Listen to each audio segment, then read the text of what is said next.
And I saw some people chopped Ayanokouji. I don't see it though. You guys actually want to see what chopped Ayanokouji looks like? You want to see what chopped Ayanokouji looks like? Yeah. Get this. The true horror. Hell yeah. This is season 1, by the way. Which one is chopped, huh?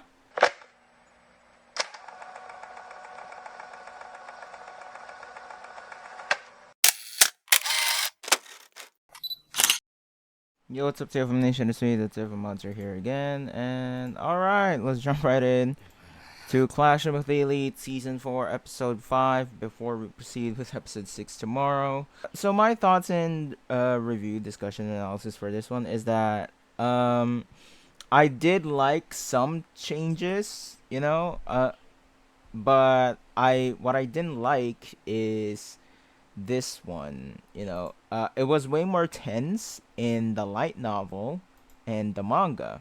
You can see, it got the point across that this is a huge deal, a big deal, that Ayanokouji scored 100. But they didn't specifically, make it like a very, very tense moment, unlike in the light novel or manga, that they kept on pushing that Ayanokouji having 100 score in math is questionable, So, yeah, I like the, that's the only thing that I, kind of don't like. But still, it was decent. Not the best, but it was decent. So, yeah. And also, I actually like this part because in the light novel, they are walking together, from what I remember, and in the manga, they are walking together. Chibashira Sensei and Ayanokouji are walking together. So, yeah, and then this one, they made it dramatic. That's the visual storytelling doing its work. The visual aesthetics. Chibashira Sensei going down, and then Ayanokouji going up. But hold on a second. Let me just see. Is there jiggle physics of Chibashira Sensei? There is. Kinda. Anyway, in the light novel and in the manga, from what I remember, alright? I haven't read the entirety of Volume 2. Like I said, I want to be surprised, because I've already read it, but it's only a one-time thing. That's like years ago. Like I said, like 5 years ago or something. And then I didn't get to reread it, So, yeah. And also, in this part, not even Ichinose or Sakayanagi did that well. They mentioned it, but they didn't show us that Sakayanagi scored, I think, around 91, from what I remember. And then Ichinose as well, And then Susan scored 87, right? So you can see the difference there. The Ayanokouji, did Sakayanagi score 91 or 94? But yeah, you can see that Ayanokouji scored significantly better. Like, a perfect score is not an exaggeration. It shows that he is really capable of scoring better than he's currently doing, being mid in everything. It was a subtle, dialogue there. I mean, I can see why they would, not emphasize it. At least they mentioned it, And then the ones remaining in the class, I thought that there's a couple more instead of just Yukimura, Suzune, Hirata, Kei, and Shinohara, right? So yeah, and before that as well, in this scene, I like the change that they did with Kei. Instead of her butting in to be an idiot, like she's trying so hard to defend kinda Ayanokouji there. But in the anime, they showed her getting worried of Ayanokouji. She's worried of Ayanokouji because he's now in the spotlight, like he's no longer in hiding. Like he has kind of shown himself. He has kind of showed himself that, he is capable. And yeah, that's why the scene of Kyoke together is, it all makes sense now. It makes much more sense because in the light novel and in the manga, she's trying so hard to be dumb, not knowing that Ayanokouji is probably just smart in math, and specifically in math, a math genius, But Yukimura kept on saying that she's wrong. He got irritated. Yukimura in the light novel and in the manga got irritated of Kei. So yeah, I thought that there are a couple more that left in the class to wait for Ayanokouji, but unfortunately, it was just them along with Shinohara, which is very random, by the way. If you've seen my reaction, I was like, what the fuck? Why is she here? That's hilarious. But yeah, that's really good though. This entire scene was really good. It was explained really well. Susune defended Ayanokouji really, really well, and Hirata as well. And then this one, almost, yeah, I think almost 1-to-1. Or, yeah, yeah, it's not everything 1-to-1, but yeah, for an adaptation of Clash of Daily, it is 1-to-1. So yeah. Nothing much here, just friendship. So yeah, and then this one, I've seen some people kind of okay with this one. To me, it's actually really good. They they actually provided us with really really good compositing with this one. Scene here, and you can see Ichinose flustered. I really like it. So yeah, this shot. I really like this shot. This is really really nice. The sunset as well, and then yeah, it's really nice. The drawings are really consistent as well. I've seen some people say that this is inconsistent. It doesn't look like that to me though. It looks fine. But yeah, and then Ichinose, you can see her, grabbing her hair, and yeah, you can actually see that she likes the guy. So yeah, those small details are really really good in the anime. So yeah, and then meet up with the Ayanokouji group along with Akito there. And then yeah, Ayanokouji and Sudo talk. This one's actually a really really good bromance scene. A really really good friend talk. They did condense some dialogues here, just like in the first scene. From what I remember, Sudo made a big deal of Ayanokouji's, toned muscle.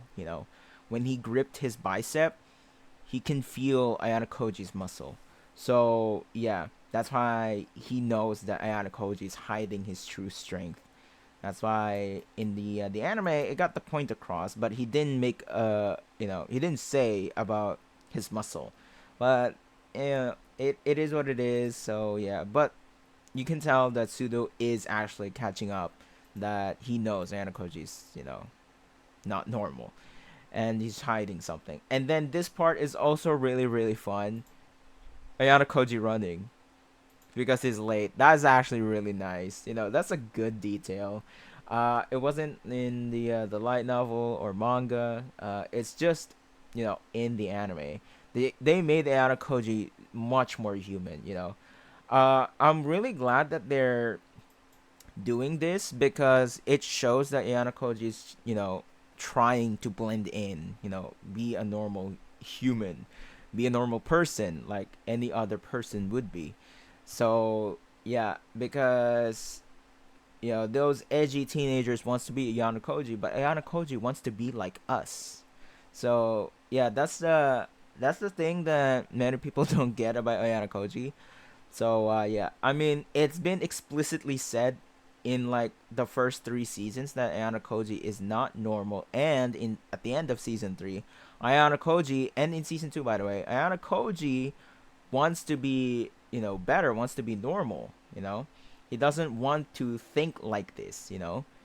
So yeah, like people overlook that part of Ayanokouji and just wants his aura cold moments. That's really surface level of understanding Ayanokouji. That's why I really hate the people that idolizes Ayanokouji, and at the same time these light novel readers that say they're not doing Ayanokouji justice in the anime. Bro, they can't explicitly adapt 1-to-1 inner monologues, right? They have to pick the inner monologues to adapt, right? Specifically, and especially for a mystery psychological thriller anime, you have to keep the suspense. Don't understand Ayanokouji's inner monologue right now. Let him do the talking later. Let him unfold. Let him reveal everything that he understood up to this point. So that's the point as to why they're not adapting every single inner monologue of Ayanokouji. I kept on saying it, but people don't understand it even up to now. Because visually, you can't fucking adapt that shit, all right? You can't adapt everything. Obviously, that's bullshit. What's the point of the anime? Just fucking listen to the audiobook, man, or read the light novel. That's the entire point of the anime. The visual aspect, you know, it shows visually that Ayanokouji, you know, is trying to blend in, be a normal person, and at the same time wants to be normal. He doesn't want to be like this. He doesn't want to think like this, you know? Like, they're not understanding it. But yeah, anyway. I like this scene as well. Also really good. I have no complaints about this one. It's actually, you know, they have a new area. This wasn't shown in the previous seasons, from what I remember. This is a new area, and I actually love the close-up shot once again of Suzune. That eye shot. Oh, so pretty. And I wanna, you know, piss off the Suzune haters. This is a very intimate moment of Kiyozune. You see this? Oh yes, this is the romance. uh, and then there you go. See this? Oh yeah. Very intimate moment between them. You can see that. But yeah, anyway, what I've gathered in this scene is that this is the true partnership that they have. You know, I really like this dynamic of Ayanokouji and Suzune. So yeah, you can see that Ayanokouji is letting Suzune do the thinking. You know, let her process things, and let her do it. So yeah, Ayanokouji is just, you know, trying to leave some hints, and then Suzune will do it. So yeah, I really like their dynamic. So yeah, that's what I really love about Clash of the Elite. Many people hate on Suzune, but I don't. All right, I hated her in year 1, but in year 2, I promise you a lot. All right, anime onlys. You might like or might not like Suzune again, but you can see her development, her growth. So yeah, really like the scene. Really really good. And then this one, it was pretty well adapted. That Suzune is saying a half lie, half truth in this one. I didn't explicitly say it in my reaction, but yeah, you can see or you can hear Suzune's like half lie, half truth in this conversation, and you can see the intimidating aura of Nagumo here. So yeah, I really like it. You know, I like his design way more in season 4 than season 2 and 3. Holy shit, he looks so bad in those. But yeah, in season 4, he looks so good. There's a shot here that I actually really like. This one, you can see here. You can see Ayanokouji at the back there, and then these two are like overwhelming Suzune here, because Suzune's light is like getting blocked by Nagumo and Kiriyama, and then Ayanokouji's there at the back, you know, like lurking, hiding in the shadow, and then you can see his like figure pop out, you know. I really like that. I really like the shot. So it's those simple things that I really do appreciate in the anime, and you can see the, you know, the composition of the shot as well. So yeah, the board is nice, and Ayanokouji at the back there. Bro's low key. Then Nagumo's aura again. Yeah, I look forward to it, Nagumo. And then this one, they removed some scenes here. It's not that big of a deal, so yeah. It's just Kay brewing coffee, and that's it. And then, yeah, you can see that Kay is worried, you know. She is much more worried than in the light novel. Like, she's trying to pretend to be dumb, and then, you know, she's now worried. So, yeah. I get that she's trying to hide it, conceal the fact that they're dating, but I think in the anime, it shows it much better that this girlfriend of Ayanokouji is super worried, is extremely worried about him. And it shows even more after the Ichika talk. So yeah, I really like it. Really like the scene, and then this very romantic, intimate moment between them that got cut off by this brat Ichika. I love that slow mo there, and yeah, love the close up shot. Look at Kay's lips, kissable. And then I saw some people make a big deal out of this. What? Chopped Ayanokouji? I don't see it though. Do you guys want to see this again? Do you actually? Nah, you're pissing me off. Do you guys actually want to see what chopped Ayanokouji looks like? You guys want to see it again? Huh? Nah, don't test me. Don't test me. This is season 1. Don't you dare fucking test me. Nah, bro. Don't fucking test me right now. Alright? You want to see what chopped Ayanokouji looks like? Yeah. Get this. The true horror. Hell yeah. This is season 1, by the way. Yeah? Compare this to this. Which one is chopped, huh? Fucking dumbasses. Oh, you want to see more chopped Ayanokouji? Yeah, see that? Yeah. Hell yeah. You see this? Yeah. Alright. That's the chopped Ayanokouji that I know. Alright. And then... you guys want more? Wait. Yeah, I have a ton. Oh yeah, I have a ton, bro. Nah, don't test me. Alright? Alright.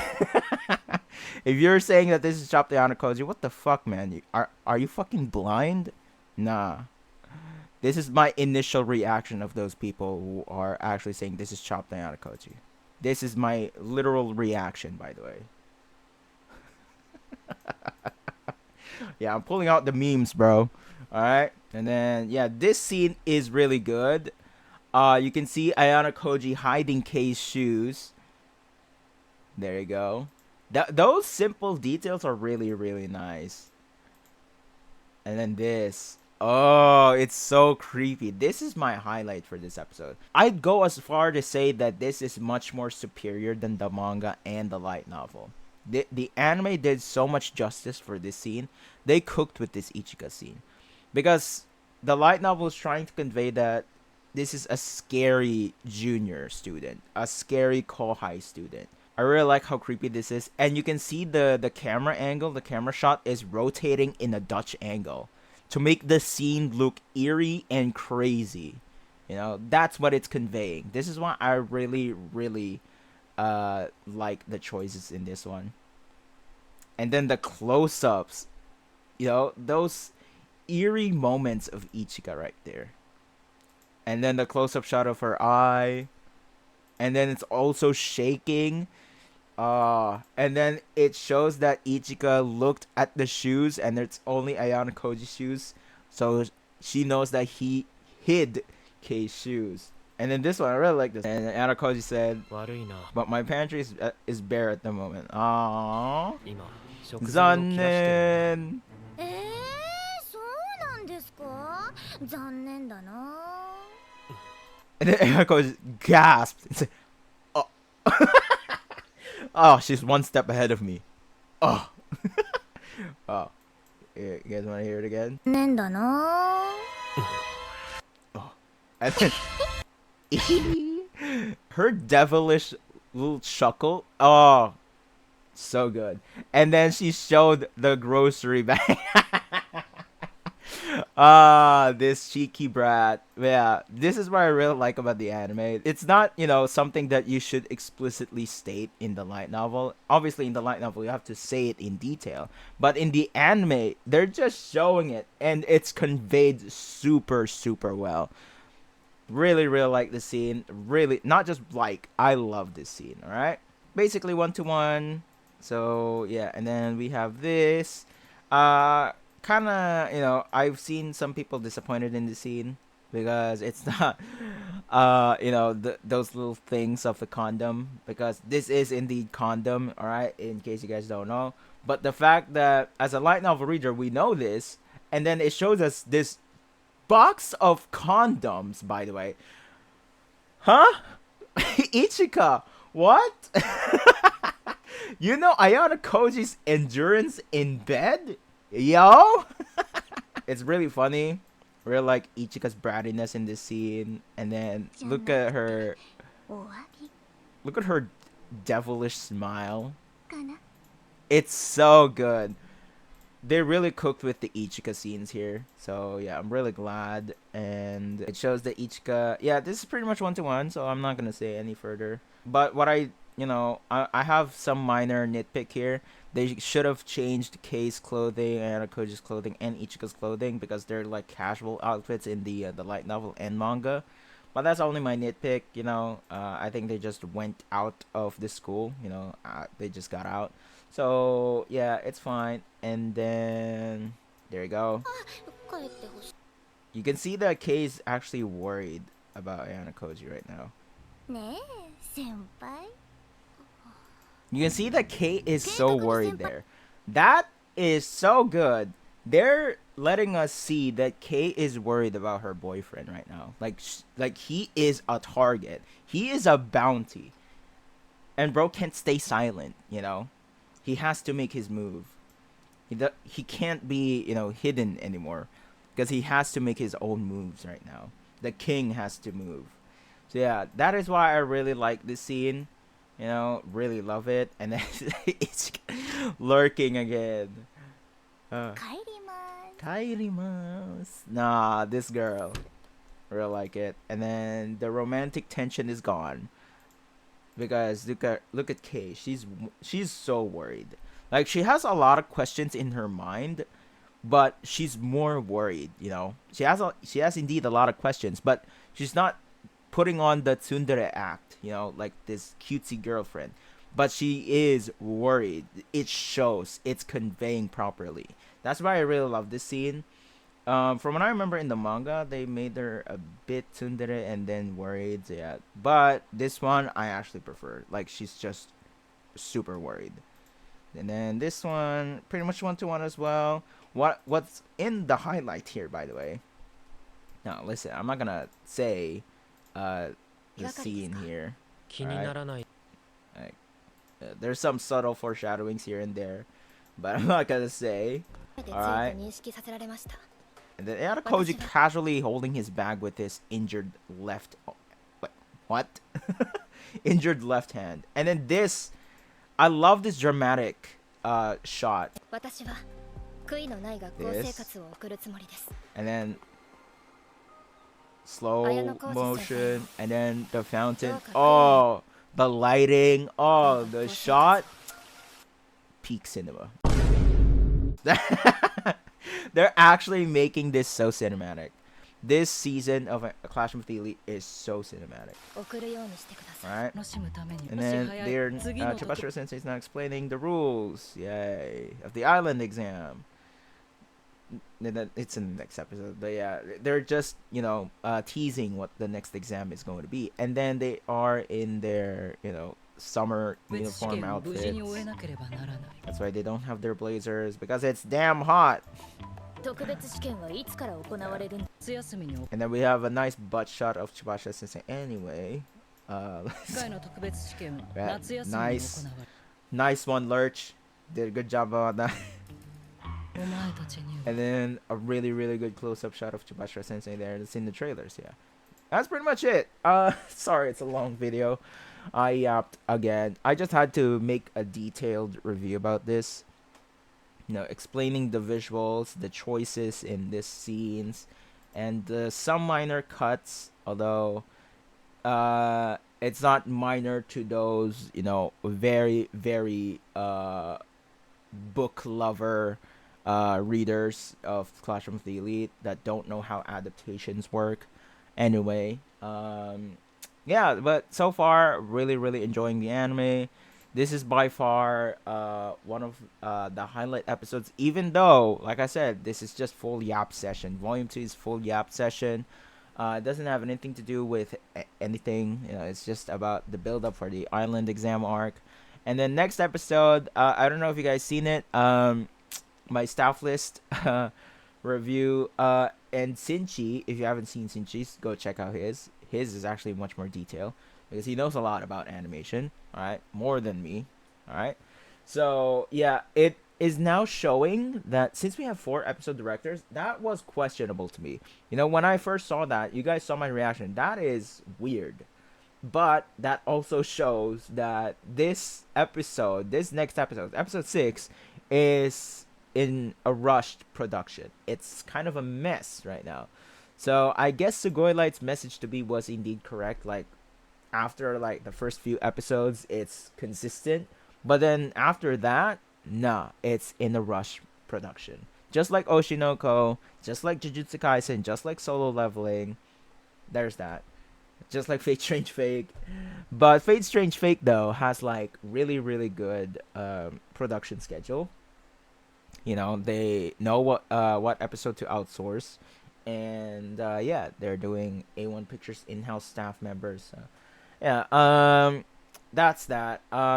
You can, if you want to know more about behind the scenes, you can check out more on Sinchi's video, because he is educating a lot of people about animation production. All right, so if you guys want to check that out, go check it out. I have seen his video, so yeah, I do agree that this is questionable. You know, it is confusing to have these some well-known animators and, you know, our animation directors, and, you know, got 4 chief ads. This episode, by the way, has like 1 chief ad, so yeah, that is questionable. And the first 4 episodes has like 1 chief ad, 2 chief ad, and then I don't know if it had 3, but I think only 2. So yeah, it's showing the rush production, but they have to do it because of quality. They don't want to lose quality for this anime, because that is the weakest point of Clash of the Elite season 2 and 3. The quality dipped. All right, it dropped. So yeah, anyway, that is it for this video. I know it's almost 30 minutes long. I'm sorry. I don't need to yap anymore. I'm so used to live streaming now. Anyway, that is it. Thank you guys so much for watching. See you guys on the next episode. I'm really excited for it, even though it's just a yap fest. Peace out.